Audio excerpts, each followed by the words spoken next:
Papa Dudut. Ako po si Gabby, 30 years old.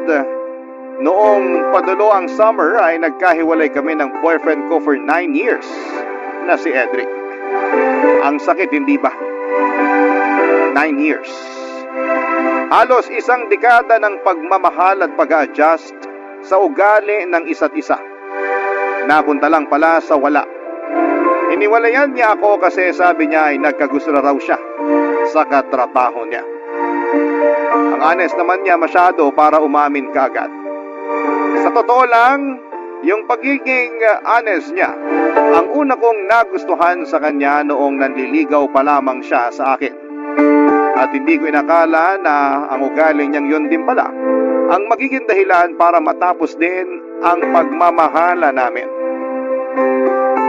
Gustuhin ko mang ipaglaban siya pero para saan?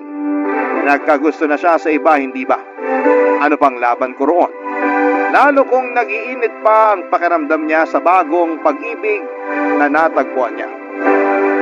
Ang pinakamasakit pa sa lahat ay nalaman ko after 2 weeks na nagkahiwalay kami ay nagpaplano na silang magpakasal. Nalaman ko pa sa boss niya mismo. Ako pa ang sobrang nasaktan. At akala ko ay makakayanan kong itago ang sakit. Lalo na kapag kaharap ko yung mga kakilala namin. Panay ang tanong sa akin kung kumusta na ako at kung may maitutulong ba sila sa akin. Mas lalong nakakapanghina ang mga concern nilang yon. Parang pakiramdam ko tuloy, namatayan ako. Kaya naman para makaiwas na sa pagpapakita nila ng concern sa akin ay naisip ko mag-travel. Lumayo. Baka sakaling makatulong sa paglimot ko. Sa pag-scroll ko sa Facebook ay nakita ko ang Buscalan Tour. Agad kong pinatos. Kinabukasan na agad ang simulan ng biyahe. Minadali ko ang pag-re-ready ng mga damit na kailangan ko.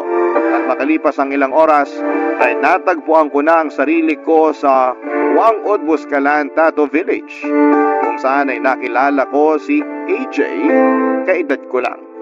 Kasama ko sa tour at sa kabuuan ng kwentong ito ay kasama ko siya, Papa Dudut.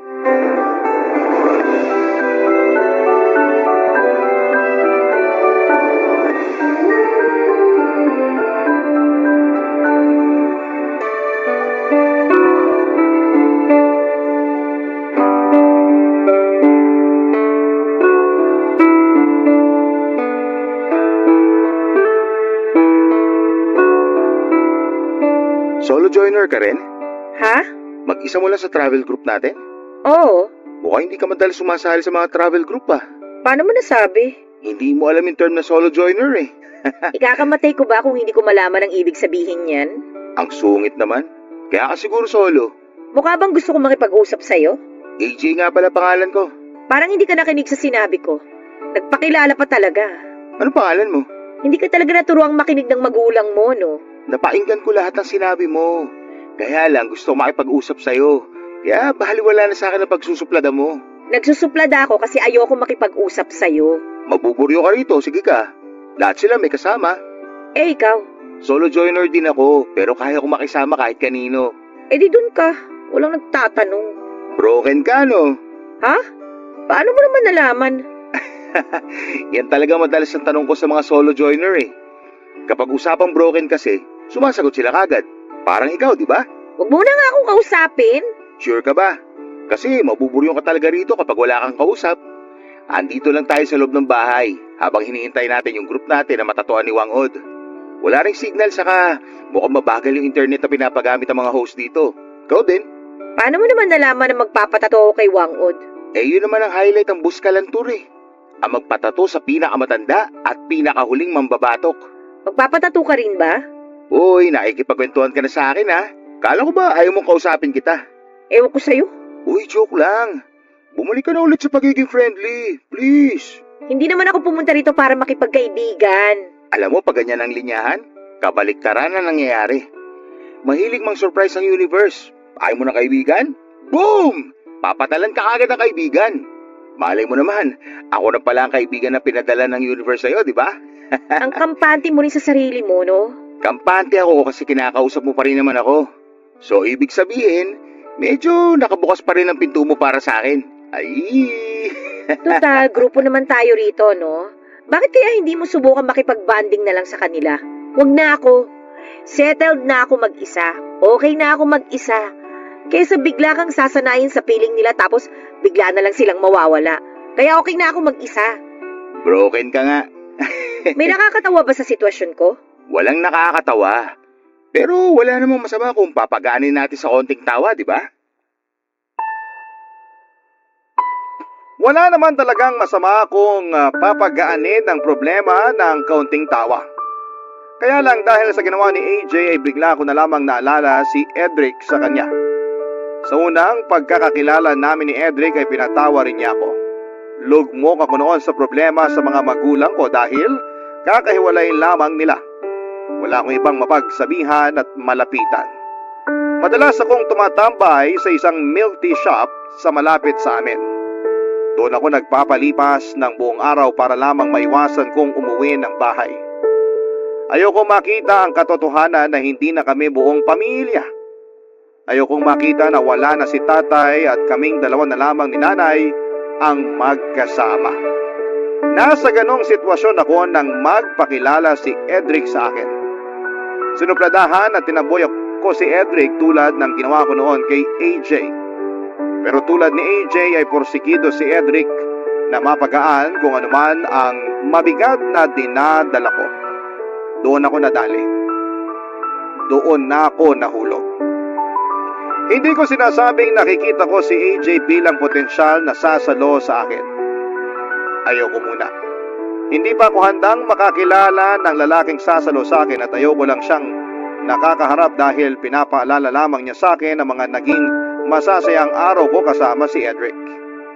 Pinapaalala din niya sa akin na nagwakas na ang masasayang araw na yon. Kaya naman sinubukan ko nang iwasan si AJ. Nasa sulok lamang ako lagi at nagkukunwaring busy sa aking cellphone kahit na wala naman akong ibang makalikot doon dahil wala naman akong signal at hirap din akong makasagap sa kanilang wifi. Kaya lang ay porsigido si AJ na samahan ako. Lapit siya ng lapit kahit na ilang beses ko na siyang sinubukang itaboy, Papa Dudut.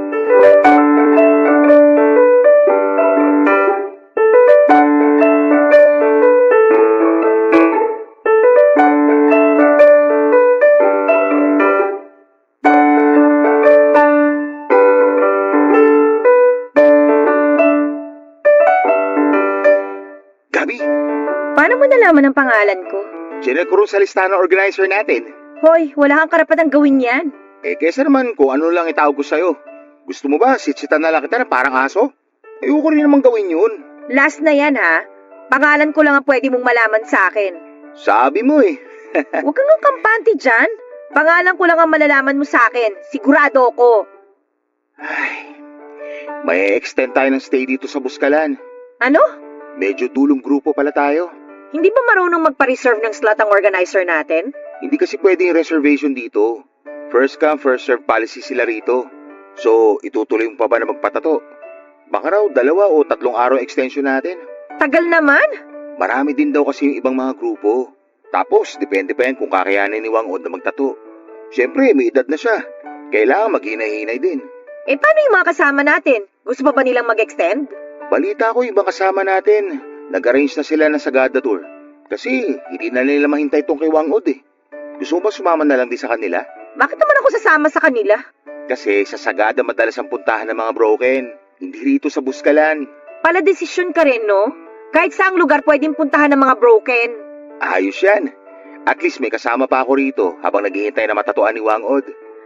Ay, pag minamalas ka nga naman, oo. Narinig ko yun ha. Bala ko naman talagang iparinig sa'yo. Sana sa mga susunod na araw matunaw na yung kasupladahan mo. Sayang naman tong Buskalan tour mo kung idadaan mo na lang sa pagsimangot. Ikaw lang naman tong sinisimangutan ko. Sa akin, di ka ba naaawa?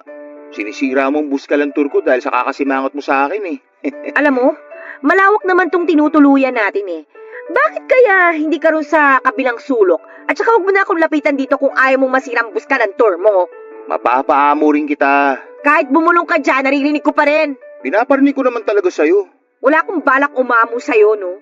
Andito ako para magpatato at hindi para makipagkaibigan sa'yo. Itanong ko lang ha, kaya ka ba magpapatato dahil broken ka? Kasi sabi ng organizer natin kanina, dinadagsa rin daw ito ng mga broken na babae. Gusto magpatato para magkaroon sila ng simbolo ng pag-move on. Pang-flex sa My Day sa Facebook. Wala kang pakialam kung bakit ko naisipang magpatato. Kakaiba yun ha. Usually ang mga babae kapag broken, buhok ang pinupuntirya. Pagupit dito, pakulay doon. Pero sa'yo, tattoo ka agad ang hanap mo. Bakit kaya? Hindi ka pa rin ba titigil? Ito po, titigil na. Ang hirap mo kabanding. Mahirap ka banding ang ayaw makipag-bonding. Sa susunod, malalaman ko rin kung bakit ka broken. Talaga? Ganyan ka kakampante? Pakiramdam ko naman kasi, ikaw yung tipo ng babae na nagsusungit lang kasi sinusubukan mong protektahan yung mga sugat mo. At feeling ko sa mga susunod na araw, medyo matutuyo na ang mga sugat na yan. Doon sigurado ako, mababawasan na ang pagiging masungit mo. Hindi ako nakaimik sa sinabi ni AJ. Hindi naman kasi ako totoong suplada at masungit. Isa ako sa mga maayos makisama. Palakaibigan at palangiti pa. Kaya lang dala ng sugat ko mula kay Edric ay kinailangan kong iharap ang pagiging suplada ko para makaiwas na may makatabig ng mga sugat ko, Papa Dudut. Tama si AJ. Pero hindi ko yon sinabi sa kanya dahil parang pinayagan ko lang siya na lapitan ako at kalkalin ang sugat ko. Hindi pa noon yun tuyo at umalis na rin si AJ pagkatapos noon at naligo na lamang. Hindi naman ako nilapitan ng iba pang mga kasama namin sa grupo at napansin na rin kasi nila kung paano ko supladahan si AJ. Kaya alam na rin siguro nila na hindi ako basta-basta pwedeng lapitan. Para akong asong nasugatan, Papa Dudut. Tumatahol para maprotektahan ang sarili mula sa mga taong pwede pang manakit at mangdiin sa sugat namin. Umiga ako sa kahoy na sahig na tinutuluyan namin. Nakatingin lamang ako sa kisame dahil sa pananahimik at pag-iisa ko ay naalala ko bigla ang nakaraan ko. Isa sa mga pangarap namin gawin ni Edric noon ay ang pumunta sa Buskalan para magpatato kay Wang Od. Couples tattoo, sabi nga nila, balak namin magpa 3 dots tattoo sa gilid ng braso namin. Ilang beses kaming nag-schedule noon pero sa hindi namin may paliwanag na kadahilanan ay lagi na lang may dumarating na sitwasyon para baguhin ang schedule namin. Pero kailangan naming pumasok sa trabaho dahil may mga biglang problema na kailangan ng tulong namin. O di naman kaya ay biglang magkakaroon ng problema sa mga pamilya namin at kailangan namin silang damayan. Minsan naman ay biglang may magkakasakit, isa man sa amin. Napansin na naming dalawa yon ni Edric, kaya sinabi na lang namin na makakapunta rin kami sa Buskalan para magpatato kapag pwede na talaga. At hindi nahahadlangan ng nasa itaas. At doon ako napaluha sa pag-alala ko sa naging usapan namin yon ni Edric. Dahil mukhang tinabla na nga ng nasa itaas ang plano namin yon dahil pinaghiwalay na kami habang buhay. Barangay Love Stories. Barangay Love Stories. Ang plano namin ni Edric na sabay na magpatato ay ginawa kong mag-isa nang magkahiwalay kaming dalawa. Alam ko para hindi yon madali at parang papasakitin ko lamang ang sarili ko sa ginawa ko. Pero gusto ko lang patunayan sa lahat, lalo na sa sarili ko, na pwede ko pa rin gawin ang mga naplano naming dalawa ng mag-isa. Gusto kong patunayan na kaya kong gawin yon kahit na wala na siya. Oo, at mas magiging masakit pa ang alaala ng mga plano namin ni Edric kesa sa mismong proseso ng tattoo, pero kailangan ko yung tiisin at gawin. Gusto kong magkaroon ng simbolo sa katawan ko na nakaya ko ang sakit. Pumayag nga ako mag-extend ng stay sa Buskalan. Total ay nakapag-leave naman ako sa trabaho. Kailangan ko lang din na malayo muna sa mga lugar na nakasanayan ko para makahinga ng kaunti ang puso ko. Alam ko na kapag nasa Maynila lamang ako ay pwedeng madaanan ko ang isa sa mga lugar na madalas naming pinupuntahan ni Edric. Hindi ko pa kayang lakaran yon. Kaya mabuti na rin siguro na nagstay pa ako sa Buskalan. Aaminin kong medyo naburyong na rin ako noon lalo't sinabayan pa ng ulan ang pananatili namin doon. Hindi kami makalabas dahil delikado ang daanan palabas ng Buskalan kapag umuulan. Kaya naman minabuti kong makipag-usap na lamang kay AJ. Wala namang masama. Kaming dalawa lang noon ang nasa loob ng tinutuluyan namin. Kami na lang dalawa ang kasama sa tour dahil nagsilipatan na lamang sila para sa Sagada Tour. Kaya na solo namin ang hindi kalakihan na tinutuluyan namin, Papa Dudut.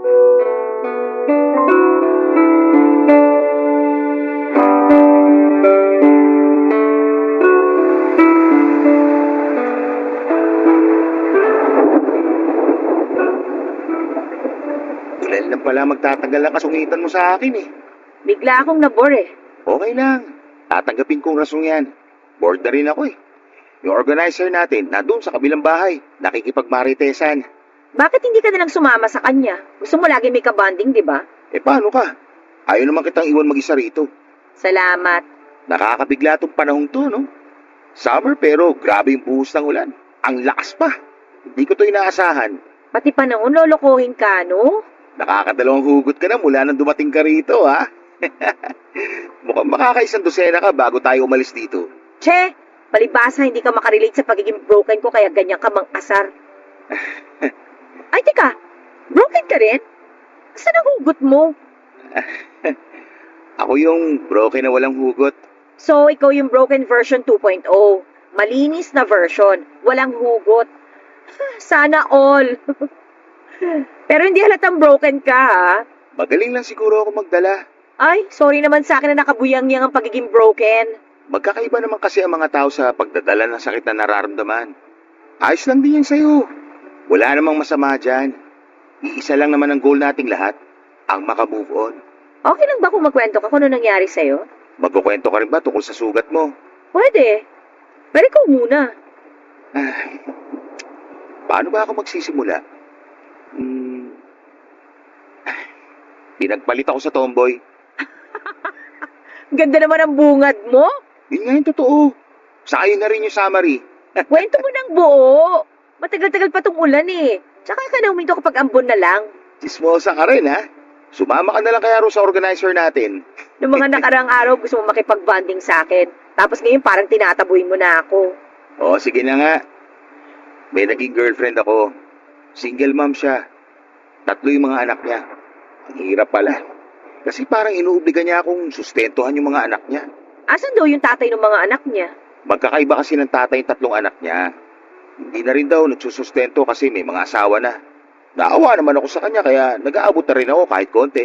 Buti nga nag-aabot ka pa. Hindi lahat gagawin yan. Hindi mo rin naman kasi obligasyon yung mga bata. Pero obligasyon ko mapasaya ko yung ex ko. Kaya tumulong ako sa pagsusustento sa mga anak niya. Yun naman pala eh. Bakit ka pinagpalit sa tomboy? Kasi mas malaki yung pwedeng ibigay ng tomboy. May negosyo tapos galante pa. Nagsusustento ako pero hindi ako galante. Kasi kailangan ko rin mag-abot sa nanay at sa bunso kong kapatid. Kaya hindi masyadong malaki na ibibigay ko doon sa ex ko. Kaya kanya iniwan at pinagpalit. Oo, sinabi naman niya sa akin yung totoo. Nakipaghiwalay siya ng maayos sa akin. Wala raw sanang personalan. Kailangan lang niyang mabuhay ang mga anak niya. Siyempre, naiintindihan ko yun. Mas kailangan naman talaga niyang unahin ang mga anak niya. Kaya doon siya sa mas practical na relasyon. Parang gano'n na nga. Ayun, pinakawalan ko siya. Kasi wala naman sa akin yung kailangan niya. Sakit magpalaya, no? Hindi ko naman kasi siya pwedeng ikulong sa akin. Alangan namang ipilit ko i-provide sa kanya yung buhay na gusto niya para sa mga anak niya, hindi ko nga kayang ibigay yun, di ba? Ang mature mo naman pala. Wala lang ako ibang choice. Tara, Anong tara?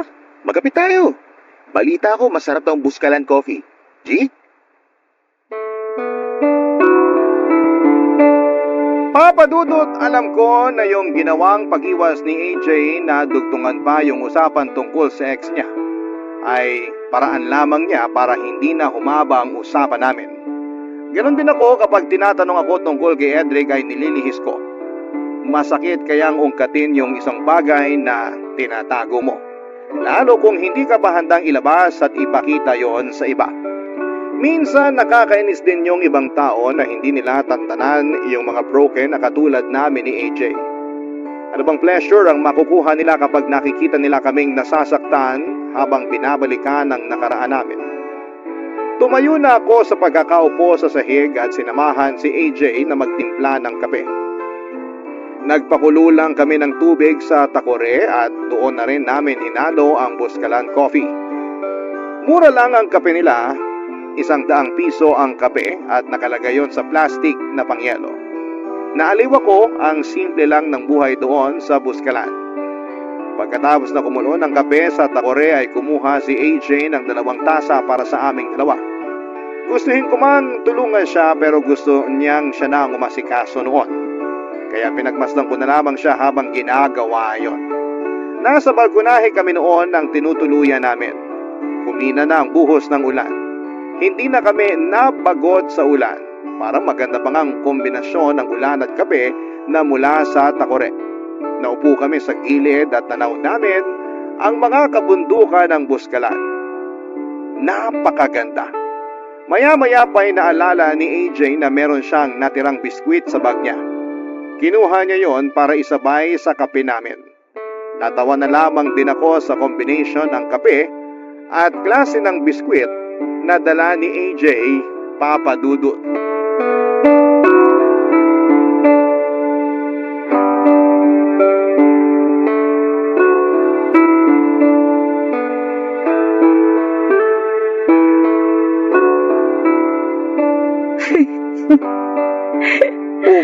Anong nakakatawa? Nagkakape tayo ng barako tapos may biskwit. Oh, tapos? Yung merienda natin, pang last night na eh. Lalo na tong bawon mong biskwit. Ganitong ganito yung sa mga burol, di ba? Uy, grabe ka naman.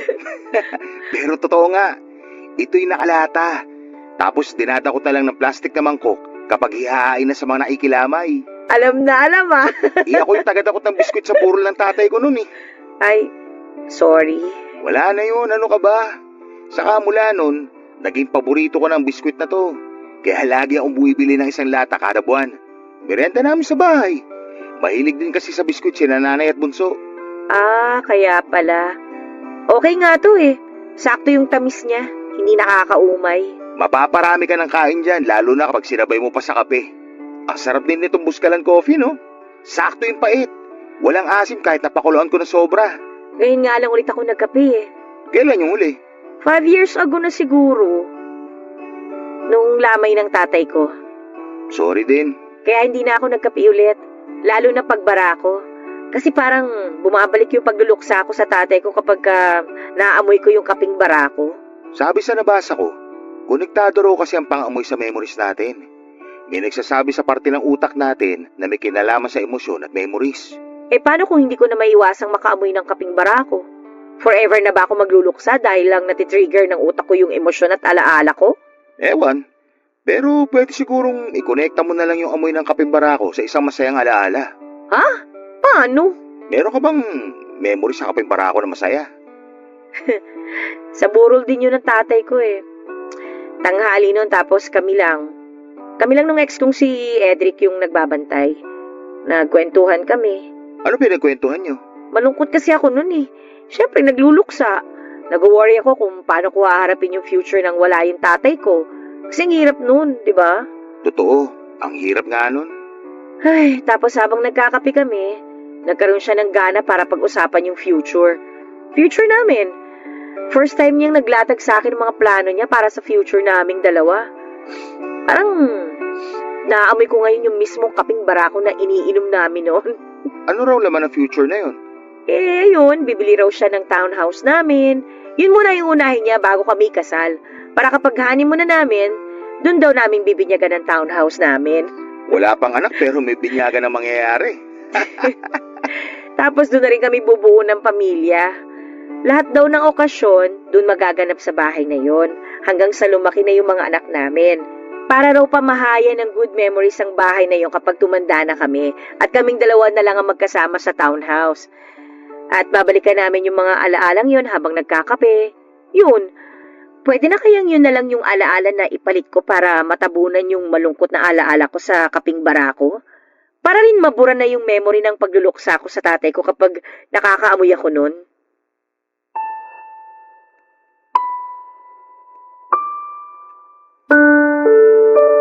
Tiningnan lamang ako ni AJ nang nilatag ko sa kanya ang tanong ko. Alam ko namang ako lang din ang makakasagot ng tanong ko. Sapat kaya ang alaala naming yon ni Edric para mabura na ang pagluluksa ko sa tatay ko sa tuwing nakakaamoy ako ng kaping barako? O baka nakakadagdag lamang iyon sa lungkot ko sa tuwing nakakaamoy ako ng kaping barako dahil hindi natupad ang future na pinag-usapan naming dalawa ni Edric.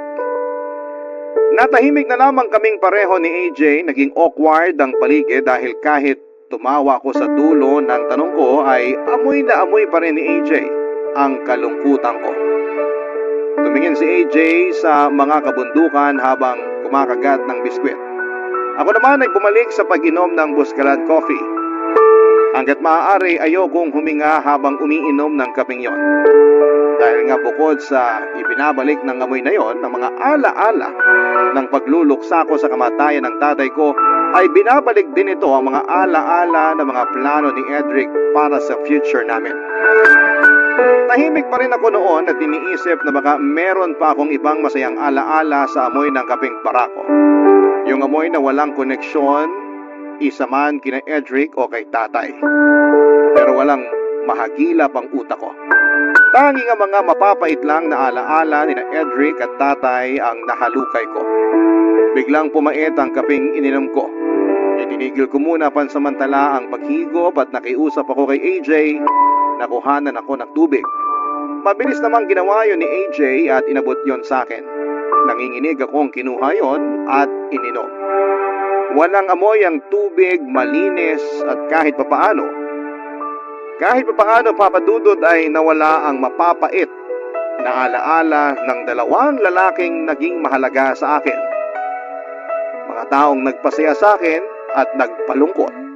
Barangay Love Stories. Barangay Love Stories. Papadudot, naging masaya ako na nakakausap si AJ at kahit papaano ay naiibsan ang lungkot na nararamdaman ko sa paghihiwalay namin ni Edric. Nakahanap ako ng kaibigan. Yung kaibigan na hindi ka balak husgahan. Hindi ka pipilitin na magkwento tungkol sa sakit na nararamdaman mo. Hinahayaan niya lamang ako magkwento kung ano lang yung kaya ko at ganoon din ang ginawa ko sa kanya. Naging komportable kaming irespeto ang mga nakaraan ng bawat isa. Kaya sa Buscalan na hindi naging mahirap ang paghinga. Hindi naging mahirap magpatuyo ng sugat. Minsan talaga ay kailangan mo lang ng isang katulad mo o di naman kaya isang taong makakaunawa sa sugat mo. Sa sitwasyon ko at si AJ yon, pareho. Nagpa-extend na nga rin kami muli sa pag-stay sa Buscalan. Kahit kami na noon ang dapat sasalang para magpatattoo, ay pinauna muna namin ang mga nahuli kesa sa amin. Natawa na lang ang organizer sa amin, paano ba naman kasi, nung una ay para kaming tubig at langis na hindi pwedeng mapagsama. Pero noong mga oras na yon ay hindi na rin kami mapaghiwalay pa. Maski ako ay nagulat sa mabilis na pagiging close naming dalawa. Nagulat na nga rin ako dahil naibalik ni AJ ang hilig ko sa pagkakape. Hindi na ganong kapait ang bumabalik sa aking alaala sa tuwing naaamoy ko ang kaping barako. Dahil wala na akong ibang maalala kundi yung masayang usapan namin ni AJ sa tuwing nakakaamoy ako ng kape. Unti-unti ay kumupas na ang masasakit na alaala ni Edric at tatay kapag naaamoy ko na ang kumukulong kape sa takore. Yan ang mga bagay na naranasan ko.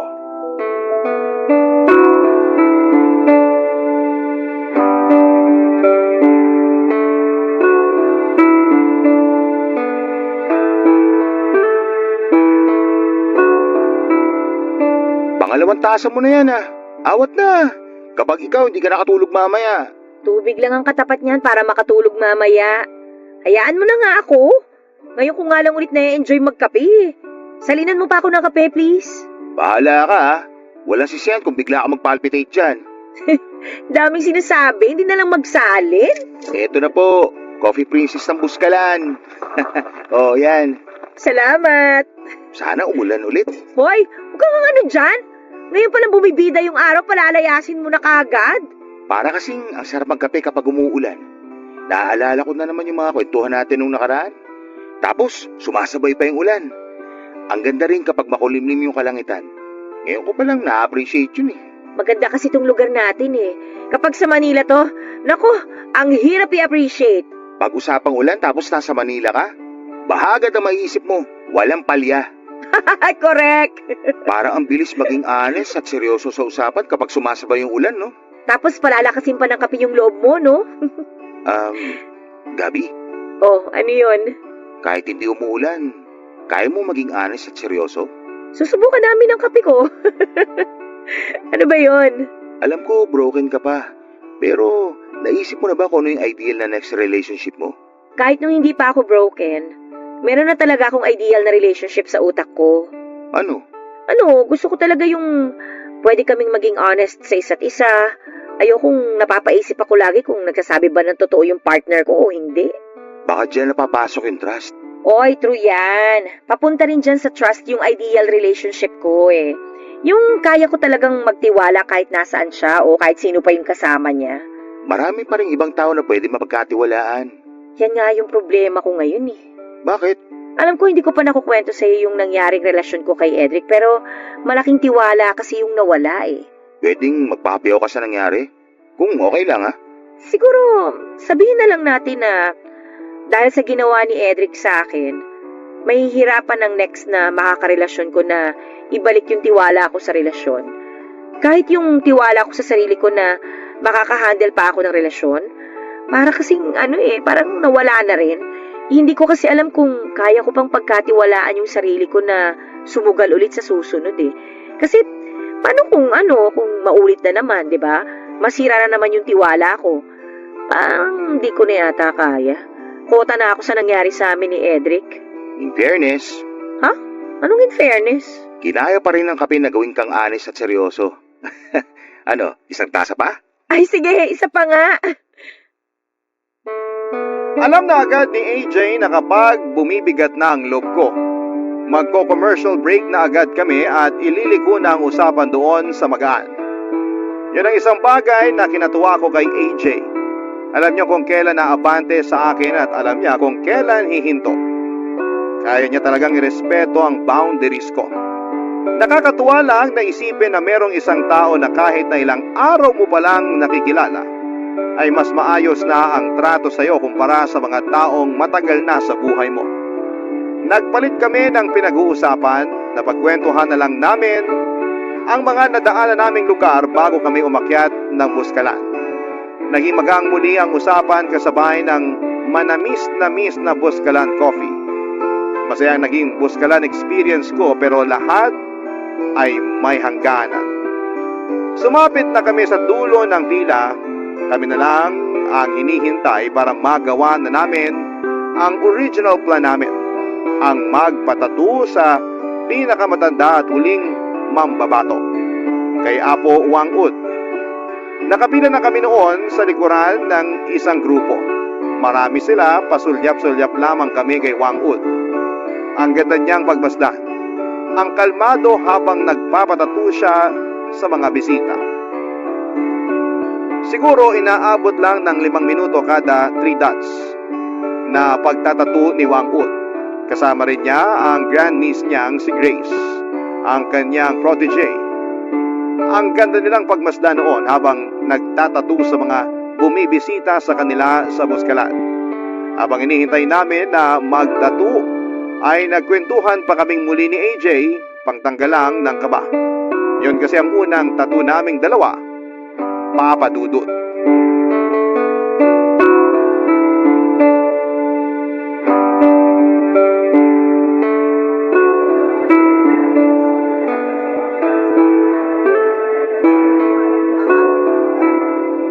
Aminin mo, kabado ka. Eh ikaw, hindi? Pero mas kinakabahan ka. Takot kasi ako sa karayom. Hindi naman karayom ang gagamitin. Tinik daw. O di mas nakakatakot. For the experience na lang to. 5 minutes lang naman yan. Tapos, hintayin na lang natin na gumaling. Mabilis lang naman gumaling ang tato. Sana ganun din ang pusong sugatan. Sabi ko na may last hugot ka pa eh. Anong last? Meron pa mamaya pagsakay natin sa van pag alis dito. Pauwi na pala tayo ng Manila. Parang kailan lang nagpapalpitate tayo sa kape na buskalan, no? Parang kailan lang suplada ka sa akin. At ngayon, Paminsan-minsan na lang. dadamihan kong pagsusuplad ako sa sa van. Lalo kapag medyo masakit na itong magiging tattoo sa akin. Alam mo, wala na masasakit pa sa niloko. Wow! Kung kailan pa uwi, tsaka natutong humugot. Pambihira naman, no? Natuto ako sa'yo, Master eh. Alam mo, na-enjoy ko tong experience na to. Ma-enjoy mo pa kaya mamaya kapag tinatatuan ka? Walang iiyak ha? Ine-expect ko na naman yung sakit ng pagpapatato. Tsaka parte naman talaga ng buhay na makaramdam ka ng sakit, di ba? Oo, pero wag naman sana araw-araw. Lumilipas din naman ang sakit. Pati ang saya lumilipas din, no? Yun lang. Gabi, Ano na naman? nagsusuplada ka na dyan eh. Hindi pa nga tayo nakakasakay ng van. Kinakabahan na nga kasi ako eh. Malapit na ako. Oh. Matagal pa yan. Mukhang magpapahinga ulit si Apo. Ano ba kasi yun? Wag na lang pala. Tingnan mo to. Mambibitin pa. Hindi na lang sabihin. Nahiya na ako bigla eh. Sabihin mo na, huwag ka na mahiya. Pagbalik natin ng Manila at pagbalik natin sa realidad, maalala mo pa kaya ako? Alam mo bang nagpa-reserve na ako ng 5 plastic ng Buskalan Coffee? Araw-araw kong iinumin at aamuyin yung para maalala ka lang. Ako, hindi ko na kailangan ng Buskalan Coffee. Kahit 3-in-1 lang ang matimpla ko, maaalala pa rin kita. Ang drama! Epekto ba ng kaba mo yan? Panira ka talaga ng moment, no? O ano bang moment yung sinasabi mo dyan? Paano kaya kapag bumalik tayo ng Manila magkita ulit tayo? Kasi? Kasi friends na tayo? At mahilig na tayo pareho sa kape? Baka lang mamiss mo na may kasama magkape. Malapit na rin ang tagulan. Baka hanap-hanapin mo yung honest at seryoso na kausap. Nandito lang naman ako. I-add mo lang ako sa Facebook at kalat ka rin na ako sa mga gusto mo. Naku naman, marami na akong friends sa Manila. Di ko na kailangan ng dagdag na kaibigan. Pero manliligaw, pwede ba?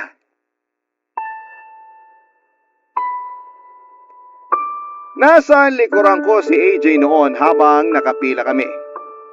Hindi ko siya malingon para matingnan. Mas lalong hindi ko siya masagot sa naging tanong niya. Malakas ang kabog ng dibdib ko. Hindi ko alam kung dahil yon sa napasobrang kape na ininom ko o dahil sa tanong ni AJ. Hindi ko napaghandaan ang tanong ni AJ na yon at hindi ko naisip na babalakin niyang manligaw sa akin. Naghihintay si AJ ng sagot mula sa akin at mabuti na lamang at gumalaw na ang pila. Binago ko ang usapan at tinuro ang grandniece ni Wang Od na si Grace. Sinabi ko na mukhang magaan ang kamay ng protege ni Wang Od. Baka magpataturin ako sa kanya. Mukhang nuggets naman ni AJ ang ginawa kong pagpapalit ng topic. Sinangayunan niya ang sinabi ko at balak din daw niyang magpatato kay Grace bilang ando na rin naman kami papadudot. Nang kami na ang sumalang ay halos hindi ko naramdaman ang sakit sa pagpapatato kay Wang Ud.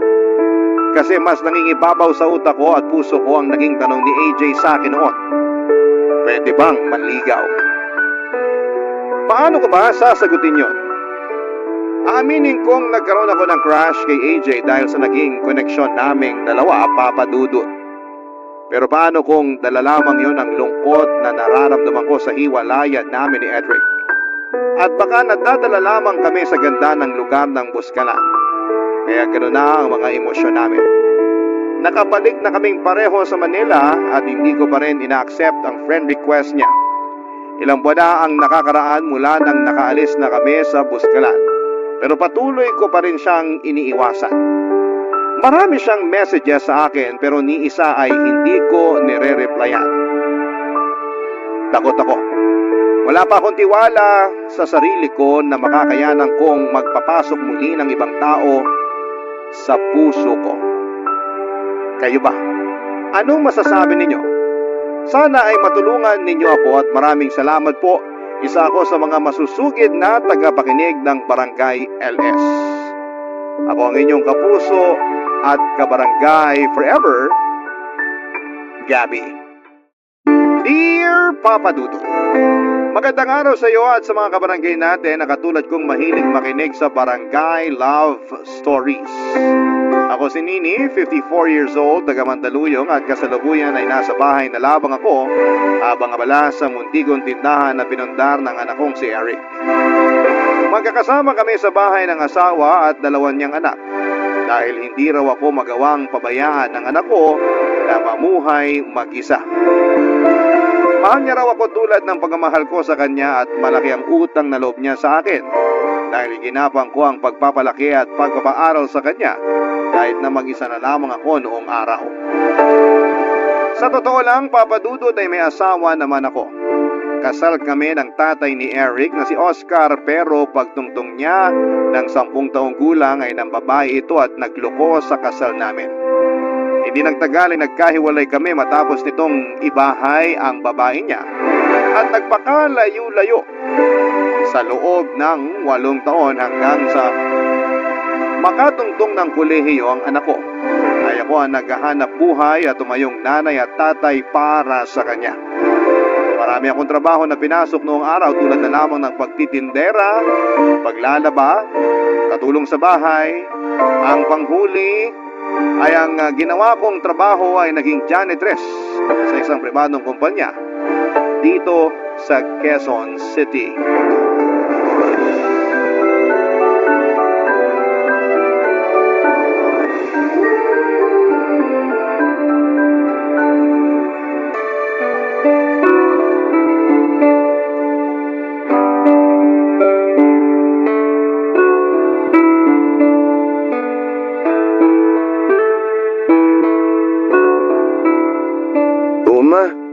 Bakit naman po nakangiti kayo dyan? Wala naman. Natutuwa lang ako sa iyo, anak. Sa kabagay na bagay sa iyo yung uniforme mo. Napakagwapo mong tignan.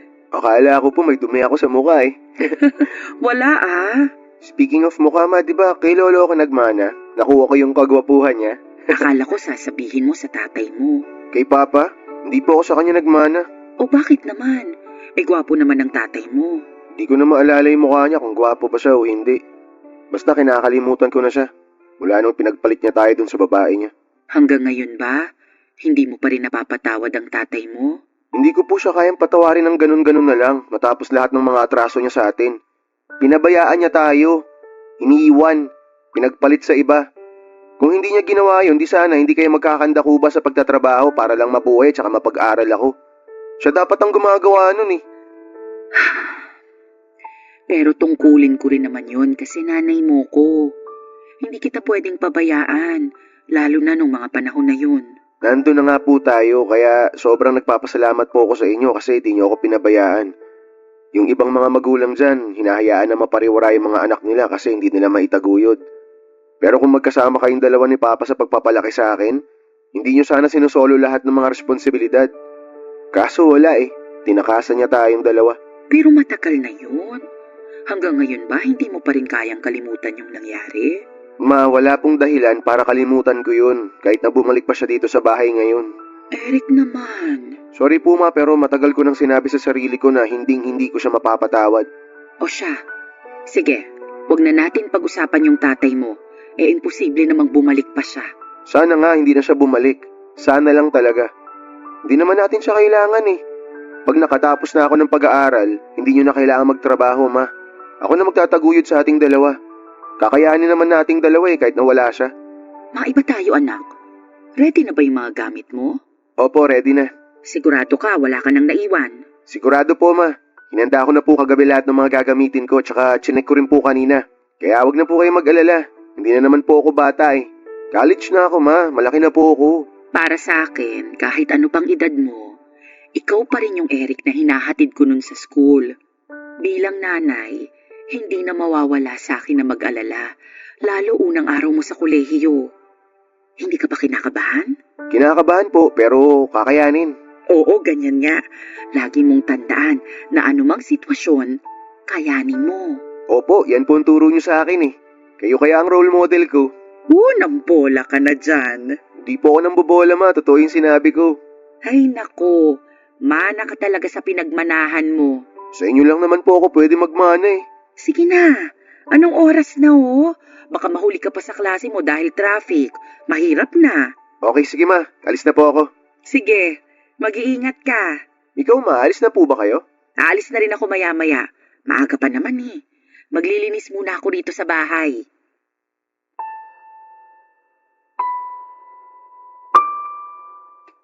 Papa Dudut, hindi ko masisisi ang anak ko kung galit siya sa tatay niya dahil na rin sa ginawa nito sa amin. Pero ayoko namang lumaki siya na namumuhi sa sarili niyang ama dahil kung ako ang tatanungin ninyo ay matagal ko nang napatawad si Oscar.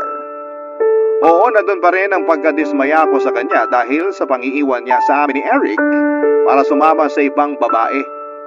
Pero habang lumilipas ang panahon, Papa Dudut, natatabunan ang pagiging abala ko sa trabaho at pag-aaruga sa anak namin ang galit ko sa kanya at sa mga ginawa niya sa amin. Bukod doon ay aaminin ko na malaki talaga ang pagpapahalaga ko sa kasal. Sagrado kong ituring ko yon, kaya nga kahit na ilang beses na sa aking sinabi noon ni Eric na ikinakahiya niyang dalhin ang apelyido ng tatay niya ay wala na lang akong imik. Pero sa kaloob-looban ko ay mahalaga pa rin sa akin ang natatanging bagay na yon dahil yun na lang ang pinangahawakan ko para masabi na minsan ikinasal ako sa lalaking minahal ko. Ganon ang paniniwala ko hanggang isang araw ay bigla na lamang nagbalik sa buhay namin si Oscar, Papa Dudut.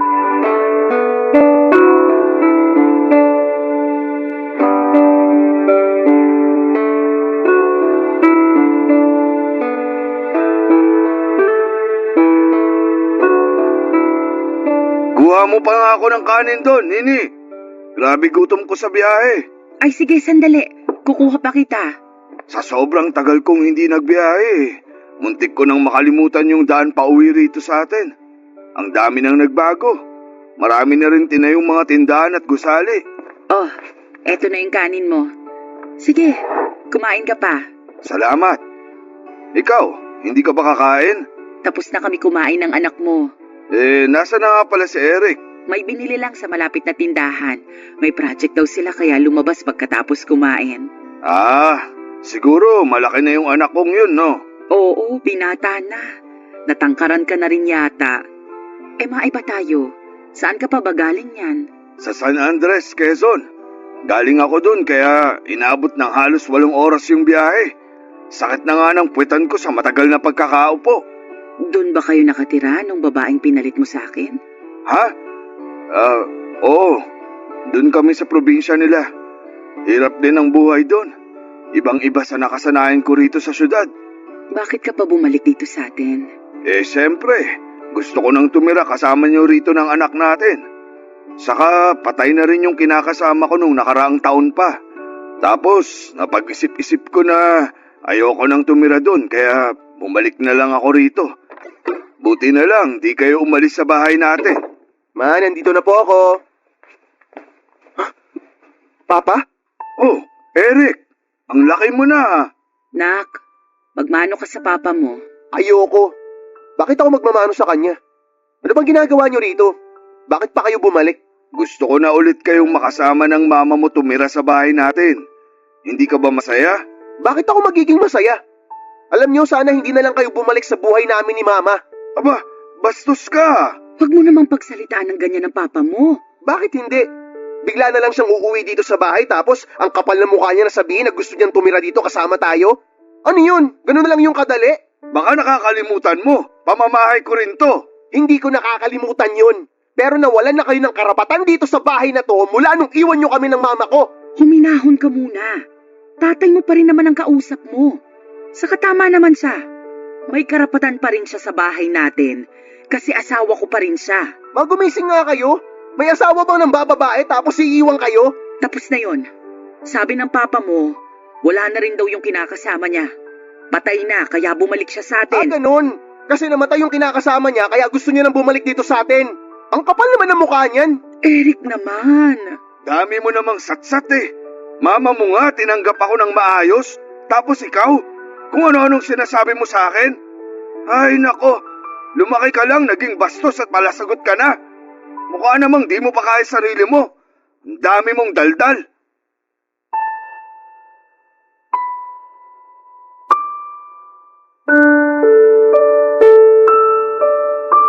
Papa Dudut, kahit na masaya ako sa pagbabalik ng mister ko, malungkot pa rin ako dahil hindi natuwa si Eric sa pagkikita nila ng kanyang tatay.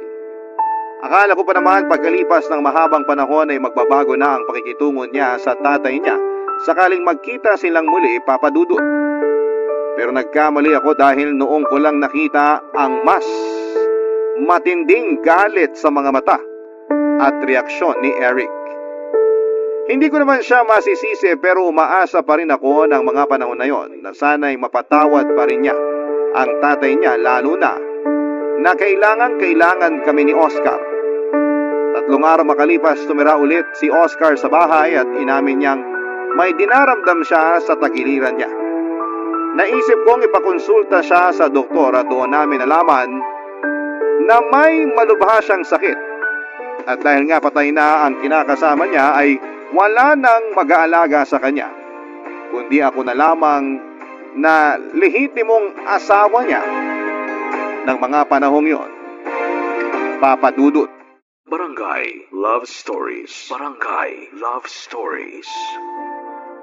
Papa Dudut, katulad ng sinumpaan namin sa altar noong kinasal kami ni Oscar, magsasama kami sa hirap at ginhawa, sa lungkot at ligaya, sa sakit at sa kalusugan.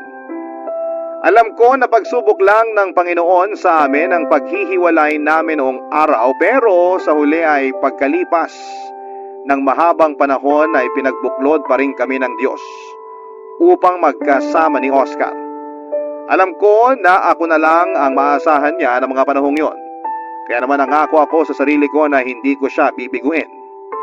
Sa kabilang banda ay ayaw pa rin ng anak ko na tumira sa bahay namin ang tatay niya, pero wala pa rin siyang nagawa dahil ako pa rin ang masusunod sa aming dalawa. Kaya nga nanatili si Oscar sa bahay at tinuring ko siya bilang asawa. Mas nanaig sa akin ang awa at habag sa kanya ng mga panahong yon dahil sa kondisyon niya. Nung pina-check up namin si Oscar ay nakumpirma namin na meron siyang chronic kidney disease at kailangan na niyang mag-dialysis. Ako lang ang nag-asikaso kay Oscar, kaya hindi rin maiwasan na mapagod ako, lalo na at nagtatrabaho din ako. At yon ang bagay na napansin ni Eric nang minsan niya akong kumustahin pagkatapos naming maghapunan.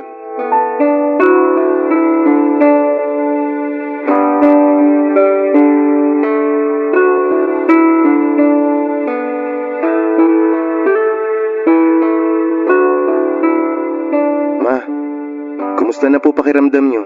Eto, masakit ang katawan. Ang dami naming ginawa kanina sa trabaho. Paano? May client audit daw ang mga boss bukas, kaya dami naming nilinis. Napapansin ko po, dumadalas na yung pananakit ng katawan niyo ah. Baka naman kayo na yung magkasakit niyan. Iinuman ko na lang to ng gamot mamaya bago matulog. Bukod sa pag-inom ng gamot, ma, kailangan niyo rin magpahinga.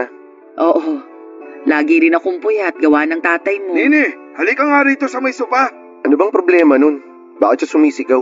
Baka may kailangan lang ang tatay mo. Teka, nandyan na ako, Oscar. Ano yon? Anong ano yun? Kanina pa kayo nagbubulungan ni Eric dyan sa tabi.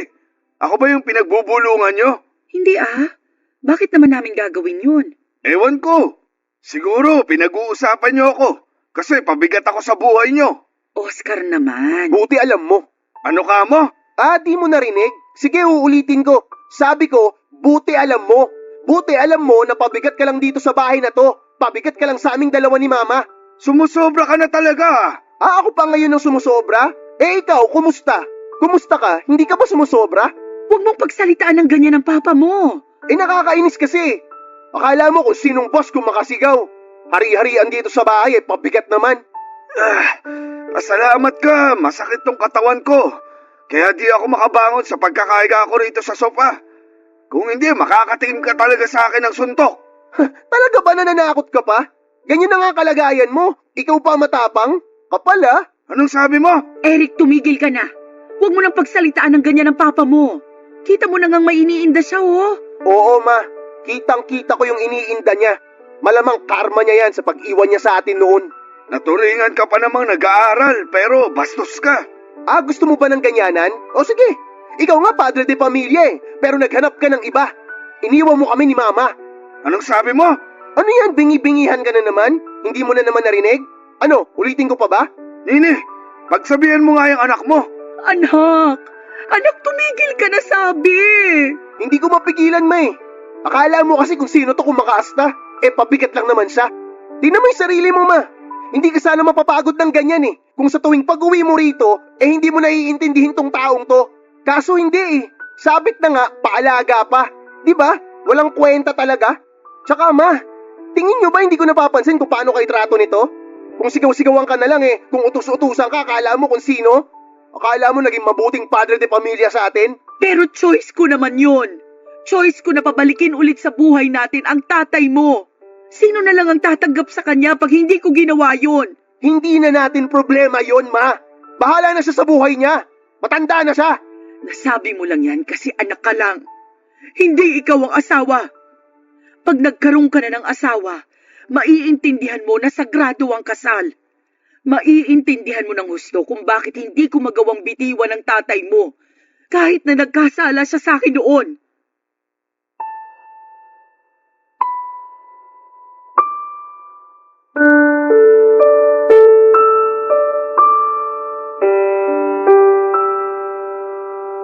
Papadudot nung hindi pa kami nagkakahiwalay ni Oscar ay may ugali na talaga siya na mabilis magalit o mapikon sa mga bagay-bagay. Naisip ko na baka mas lumala lang yon sa mga gamot na pumapasok sa katawan niya. Pero hindi ginatuwa ng anak namin ang trato sa akin ni Oscar dahil para kay Eric, hinahamak ako ng tatay niya sa loob pa mismo ng pamamahay namin. At dahil nga overprotective siya sa akin kaya nagawa niyang sagot-sagutin si Oscar noong minsan niya itong narinig na inuutos-utusan ako. Sa kabilang banda, nagalit pa rin ako at pinagsabihan ko pa rin si Eric. Para sa akin ay mali pa rin na sagutin niya ng pabalang ang tatay niya dahil ama niya pa rin ito. Si Oscar pa rin ang nagbigay ng buhay sa kanya kaya nga may bahagi sa puso ko na dismayado sa sarili kong anak dahil hindi ko naman siya pinalaking bastos at hambog. Hindi lang yun ang unang insidente na halos magpang-abot sila ng tatay niya. Dahil pagkalipas lang ng ilang araw ay may sumunod pang tagpo na masasabi kong mas malala, Papa Dudut.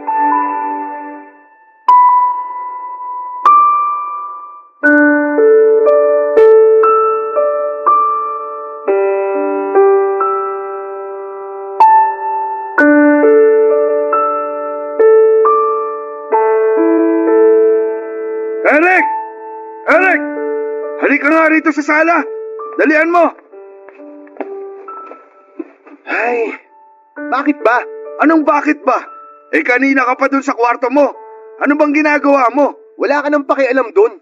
Pambihira. Hanggang ngayon ba, hindi mo pa rin ako napapatawad? Nakuha mo pa talagang itanong yan? Kahit kailan hindi kita mapapatawad. Kasi walang kapatawaran yung ginawa mo sa amin ng mama ko. Matagal na yon. Kaya kung ako sa'yo, mag-move on ka na. Hindi yung hanggang ngayon, ganyan pa rin trato mo sa akin. Tatay mo pa naman ako. Di ka ba naaawa sa akin? May sakit na nga ako, Bakit ako maaawa sa'yo? Buti nga yan Nagkasakit ka. Nakuha mo yung karma mo. Ano ba kasing kailangan mo? Ba't mo ako tinawag? Nagugutom na ako. Wala pa ba nanay mo? Wala pa. Baka nag-overtime sa trabaho. Wala bang makakain dyan? Iinom pa kasi ako ng gamot. May natitirang kanin sa kaldero. Meron pang ulam mo dun sa plato sa lamesa. Yun ang kainin mo. Ayoko na nung ulam.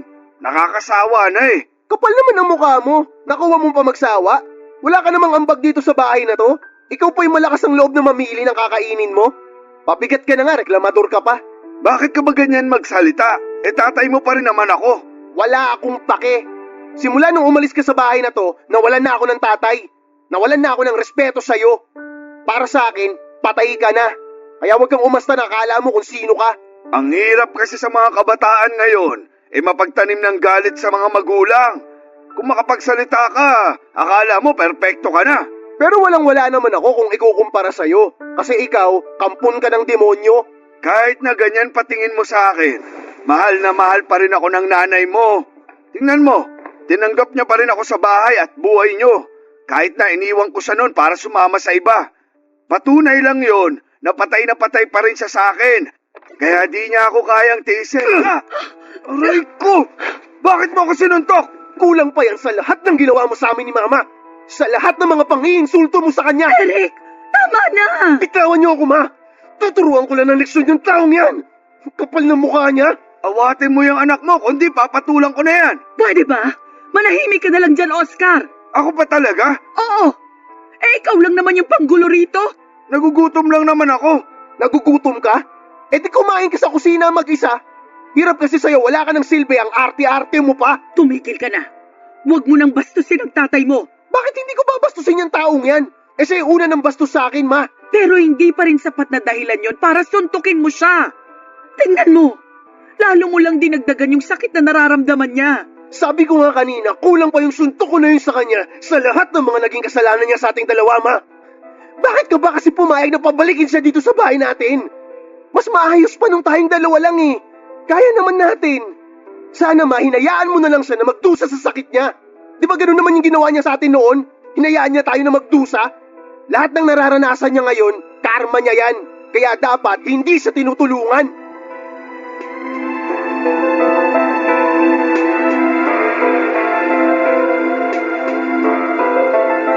Papadudot yun ang unang beses na nasagot ako ng husto ni Eric, kaya naman galit na galit ako sa kanya. Magalang kasing bata at marespeto ang anak ko, kaya gano'n na lamang ang gulat ko dahil parang sa loob lamang ng maiksing panahon ay nagbago na siya.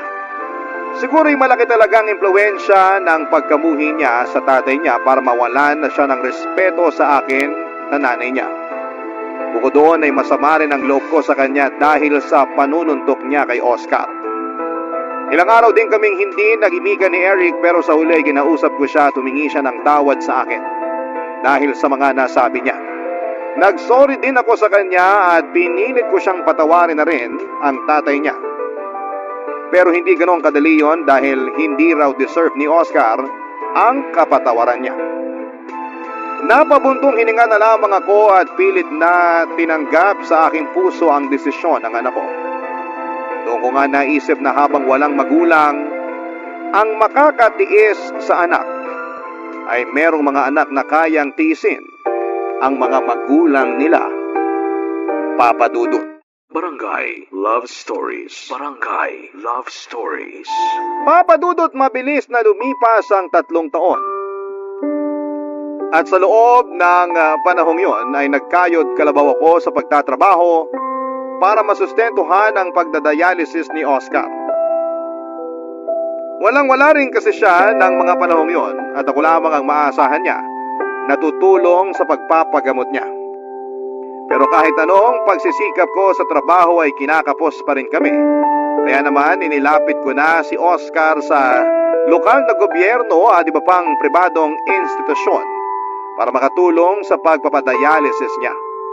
Nagbenta na rin po ako ng mga personal naming gamit para makadagdag sa ipon ko. Noong nagkapuhunan ako ay nagtinda ako ng mga merienda na inaalok ko sa mga katrabaho ko.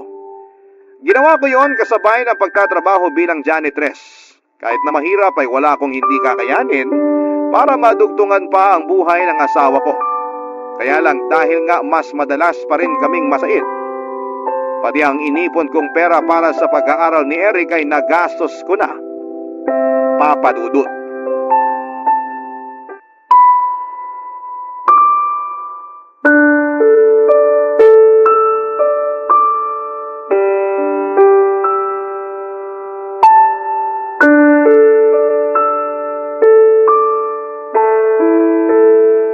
Mama, mukhang problemado kayo ah. May nangyari po ba? Oo, anak. May kasalanan ako sa'yo. Ano po yun? Yung pera kasing inipon ko para sa graduation fee mo at sa iba pang bayarin mo sa eskwelahan, nagastos ko. Pampadialysis ng tatay mo. Kapos na kasi tayo eh. Ngayon, hindi ko alam kung saan ako kukuha ng pera para sa nalalapit mong graduation. Ay, Ayos lang po yun. Ako na pong bahala dun. Paanong ikaw na ang bahala? Wala ka pa namang trabaho. Pwede naman po ako mag-part-time dun sa coffee shop na pinagtatrabahuan ng kaklase ko. May bakante daw po sila, niyayaya niya ako. Sigurado ka ba? Baka mahirapan ka ha? Mukhang hindi naman ako mahihirapan, ma. 6:00 hanggang 10:00 ng gabi lang naman ang duty ko kung sakali. Yung perang kikitain ko dun, makakatulong sa akin yun para may pambayad ako sa graduation tsaka pambili ng susuot kong damit. 4 na buwan na lang naman din, ma. Makakagraduate na ako. Salamat anak. Sa totoo lang, nahihiya ako sa'yo. Bakit naman po kayo nahihiya sa akin? Yang kailangan mong magtrabaho para makapag-ipon ng pambayad sa graduation at iba pang gastusin sa eskwelahan. Hindi na kinakaya ng sweldo ko natustusan pag-aaral mo dahil nga sa sitwasyon ng papa mo. Ay, ayos na po yun. Pag nakagraduate ako, matutulungan ko na rin po kayo dito sa bahay. Huwag po kayo mahiya sa akin. Wala naman po kayong dapat na ikahiya. Salamat talaga dahil naging maunawain at matulungin kang anak. Mana po kasi ako sa inyo. Maunawain kayo tsaka matulungin. Kaya nga, kahit na anong kasalanan ni Papa noon, tinanggap nyo pa rin siya. Tinulungan, pinagamot. Noong una hindi ko po talaga maintindihan yun kung bakit ganun yung naging desisyon nyo. Pero nitong huli, naisip ko rin na baka nga tama kayo sa sinabi nyo sa akin. Na kapag nakapag-asawa na ako, tsaka ko lang maiintindihan kung gaano kasagrado ang kasal. Oo, kasi hindi naman lahat ng tao perpekto. Lahat nagkakasala. Lahat nagkukulang. Ultimo ako. Kaya nga nung bumalik sa buhay natin ang papa mo, sinabi ko sa sarili ko na nakahanda ulit akong gampanan ng pagiging asawa ko sa kanya. Kaya nga nakakabilib kayo, May. Kasi kinaya nyo yun. Tapos ipinagpatuloy nyo pa yung pagiging asawa nyo sa kanya kahit na mahirap. Mahal ko ang papa mo Ganun talaga yata pag nagmamahal ang tao. Kaakibat na nun yung pagsasakripisyo at pagpapatawad. Ikaw ba? Kumusta na ang pakikitungo mo sa papa mo? Napatawad mo na ba siya, anak? Hindi pa rin, ma. Pero sinusubukan ko naman. Naiinis lang kasi ako sa ugali niya kapag mainit yung ulo niya. Lalo na pag nakikita ko yung trato niya sa inyo. Inis na inis ako. Akala mo kung sino Pero pinipigilan ko yung sarili ko kasi wala naman ako magawa. Alangan naman palayasin ko siya rito. Pagpasensyahan mo na lang siya pag nagkakaganon. Baka epekto na rin ang gamot sa kanong sakit niya. Ay, ano pa nga po ba? Pagsasabihan ko na lang din siya. Pero sana, mas lawakan mo pa yung pag-intindi mo sa tatay mo. Tulad nga po ng sabi ko, ma. Sinusubukan ko naman po talaga Salamat ulit, anak. Salamat talaga, ha?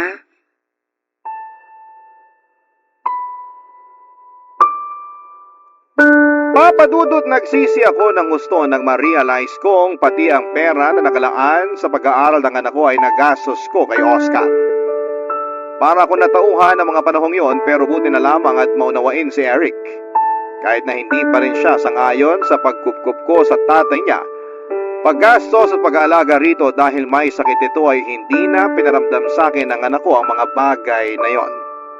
Sa halip ay siya na ang nagkusang tumulong sa akin sa pagtatrabaho para mapaaral niya ang kanyang sarili. Makalipas nga ang 4 na buwan ay nakapagtapos na sa kolehiyo si Eric at siya na ang naging katukatulong ko sa pagtatrabaho para masuportahan ang dialysis ni Oscar. Pero sa totoo lang, dumating na rin ako sa punto na nahiya na ako sa anak ko dahil nagkaroon pa siya ng responsibilidad sa tatay niya. Pero sinabi lang sa akin ni Eric na ginagawa niya yon para matulungan ako dahil mahal niya ako. Hindi nagtagal ay umalis na ako sa kumpanyang pinagtatrabahuhan ko at nag-focus na lamang ako sa pag-aalaga kay Oscar. Kaya lang ay parang walang pinagbago ang ugali at pakikitungo sa amin ng asawa ko. Akala mo kung sino pa rin siya na hari sa pamamahay namin kung umasta siya, papadudot.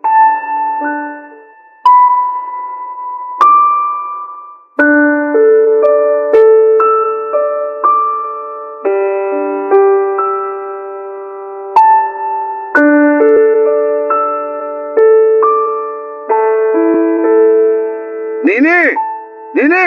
Ano ba? Kanina ka pa dyan sa banyo. Ang bagal-bagal mo. Ano ba kasing problema mo? Kakapasok ko lang sa banyo. Kakapasok daw. Parang kanina ka pa dun. Marunong ka pa sa akin. Huwag mo na ako pagsalitaan ng ganyan, ha? Ano bang kailangan mo? Masahihin mo mga binti ko.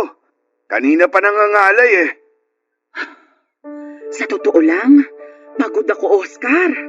Kanina pa ako naglalaba, di ba? Halos katatapos ko nga lang. Wala nang lakas tong mga kamay ko para masahihin ka pa. Ano ba naman yan? Sino na lang magmamasahe sa akin? Bakit hindi mo bigyan ng pabor ang sarili mo at masahihin mo yung mga binti mo? Ikaw gumagawa nun. Bakit mo ipapasa sa akin? Hindi ba halata? Pagod ako, Oscar. Ang hirap sa'yo. Yung sitwasyon mo lang laging dapat mahalaga. Paano naman ako?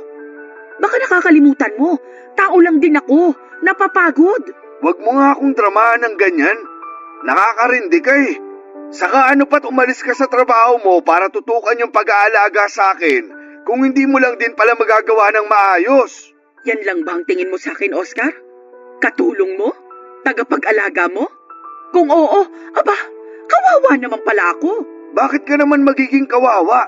Asawa mo ko. Asawa na nagkasala sa kasal natin noong araw dahil ng babae ka't iniwan mo kami ng anak mo. Asawa na bumalik sa buhay namin matapos magkasakit at nagpaalaga. Pero ni minsan, hindi nagpasalamat o tumanaw ng utang na loob. Alam mo, sumusobra ka na eh. Nakakapagod ka na. Hindi ka na ba talaga magbabago? Ewan ko sa'yo kung ano-anong pinagsasasabi mo. Bakit? Nasasaktan ka? Alam mo, gusto ko na lang tuloy maniwala sa anak natin na sana hindi na lang kita tinanggap pabalik sa buhay namin. Hindi naman kita nakikitaan ng pagbabago eh. Hindi ka marunong magpakumbaba. Ikaw pa talaga yung laging galit. Dapat sa sitwasyon mong yan, nagsisisi ka na sa mga kasalanan mo.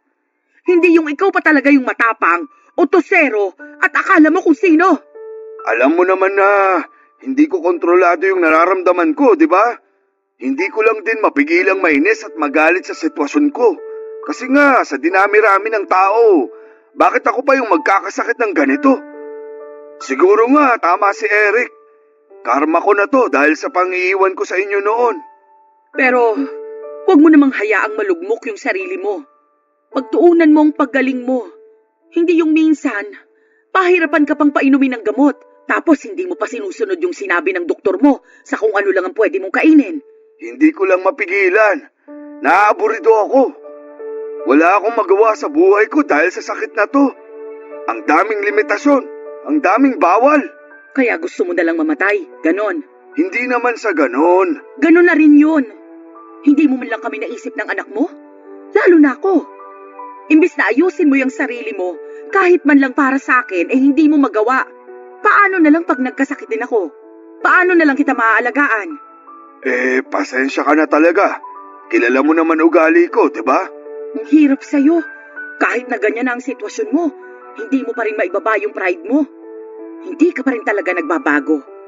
Kung ako sa'yo, ayusin mo na yung ugali mo bago pa ako magsawa sa pag-aalaga sa'yo. Hindi sa lahat ng pagkakataon, maiintindihan kita. Nauubos din ako, Oscar. Napapagod din ako. Papadudot dala na rin ng matinding pagod at frustration ng araw na yon kaya nasabi ko ang mga masasakit na salitang yon kay Oscar. Kitang-kita ko na tinalabanan siya ng mga sinabi ko at nalungkot ng gusto pagkatapos noon. Pero ramdam ko na gumaan ang loob ko matapos kong mapakawala ng mga bagay na matagal ko nang kinikimkim sa dibdib ko. Napakatigas kasi ng ulo ni Oscar. Mataas ang kanyang pride at nakakapagod na alagaan. Pero dahil mahal ko siya at asawa pa rin ang turing ko sa kanya, kaya ako ginawa ang mga bagay na yon kahit na nakakapagod na. Sa huli, kinakitaan ko naman ng pagbabago si Oscar at mas naging madali na siyang alagaan at kausapin hanggang sa mga huling sandali niya, Papadudot. Dahil sa lumala niyang sakit ay binawian ng buhay ang mister ko taong 2015. Malungkot po ako sa pagkawala niya pero wala akong pinagsisisihan na idalagaan ko siya hanggang sa bawiin na siya ng may kapal sa amin. Bago tuluyang mawala si Oscar, ay humingi siya ng tawad sa amin ni Eric at nagpasalamat sa pag-aalaga ko sa kanya. Para sa akin ay sapat na yon para tuluyang palayain sa kamatayan ang aking pinakamamahal na asawa. Sa kasalukuyan ay inaabala ko na lamang ang sarili ko sa pagtitindahan at pakikinig sa programa ninyong Barangay Love Stories. Nalilibang kasi ako at nakaka-relate sa mga istoryang ibinabahagi ng mga kabarangay natin. At sa tulong ng manugang ko ay nakapagsulat ako ng kwento na pinadala namin sa inyong istasyon. Hanggang dito na lamang po ang sulat ko at maraming salamat po sa iyong programa and more power and God bless sa inyong istasyon. Ang inyong forever na kapuso at kabarangay. At super fan ng inyong programa, Nini.